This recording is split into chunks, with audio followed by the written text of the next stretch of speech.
In this video, I'm going to show you how to change the layout and the view in Mozilla Thunderbird.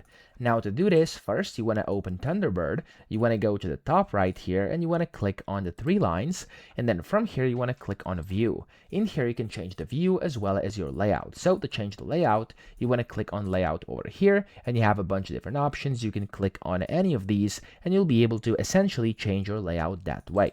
Then you can of course go ahead and change folders as well over here. So you'll be able to basically check and uncheck these things, and it's going to show or of course hide multiple items, and that way you can kind of course change your view as well. Then last but not least, you have the toolbars where of course you can show menu bar, you can show the quick filter bar as well. So if it has a check mark, it means it's of course currently enabled. If it doesn't, it means it's hidden. You could also go and click on the toolbar layout over here, and it's going to allow you to basically customize these toolbars as well if you want to. Okay, so that's it. I hope this video helped you out. If it did, please subscribe to the channel and help me out as well.